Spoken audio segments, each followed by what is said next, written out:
Ruby, sapphire, granite, Topaz. Okay అమ్మా, ఇక్కడ ruby అంటే ఇదిగో ఇక్కడ బొమ్మలు అన్ని చూపిస్తాను మీకు, జాగ్రత్తగా చూసుకోండి. ఓకేనా, this is known as ruby. ఓకేనా, ప్రీషియస్ చూడమ్మా ఇది. Next one sapphire.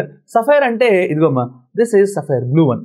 Okay right. Next one so ఏమన్నాడమ్మా, గ్రానైట్. అది మనకు బాగా తెలుసు, నాపరాయ్, మనం రోజు చూస్తూనే ఉంటాం, అవునా కాదా?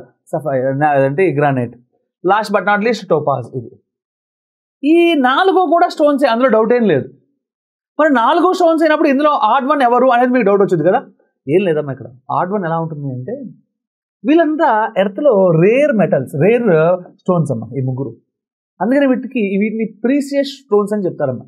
ఓకేనా, చాలా వాల్యుబుల్, ఎక్కడ పడితే అక్కడ దొరకవు. ఇప్పుడు నాపరాయి ఇంత పెద్ద బండ కావాలంటే మార్కపురకు ఫోన్ చేస్తే వాళ్ళు చక్కగా పంపించేస్తారు. ఓకే, ఎంత బండ కావాలి, ఇంత బండ కావాలా, ఓకే సింగిల్ పీస్ పంపించేస్తారు పో అని చెప్తారు. అదే ఈ రూబీ ఉంది కదా, ఓకే రూబీ అంటే ఏంటి అది, లేకపోతే సఫైర్ అంటే ఇది, లేకపోతే ఏదేంటి టోపాజ్ అంటే ఇది. వీటిలో నాకు ఇంత పెద్ద టోపాజ్ స్టోన్ ముక్క కావాలంటే ఏంది, ఇంత మొక్క కావాలా, ఏం మాడుతున్నావు, ఇంత మొక్క దొరకడానికి అలా ఆడుతున్నారు, ఇంత మొక్కే మీకు లక్షలు దాటి వెళ్ళిపోతుందమ్మా. ఇంత మొక్క కానీ ఒకవేళ అక్కడ దొరికితే స్ట్రైట్గా ₹1,00,00,000 ₹1,50,00,000 ఉంటుందమ్మా. అది అంత ప్రీషియస్ ఇవి, ఎందుకంటే అంత అవైలబిలిటీ ఉండదు ఇవి. ఓకే, కానీ గ్రానైట్ అలా కాదు, యాడ పడితే ఆడ అవైలబుల్, అవునా కాదా?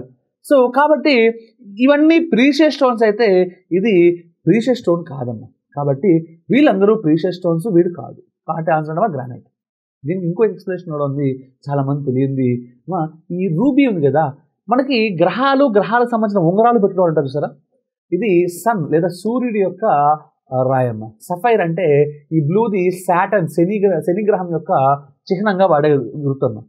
ఈ టోపాజ్ అంటే ఇది గురుగ్రహం కోసం వాడేదమ్మా, జూపిటర్ కోసం. ఓకేనా, కానీ గ్రానైట్ని ఎవరు నేను రింగుల్లో పెట్టుకుని చూడాల, అవునా కాదా? వాళ్ళందరూ రింగుల్లో పెట్టుకున్న వాళ్ళైతే వీడు సో భూమి మీద వేసేవాడు, అవునా కాదా?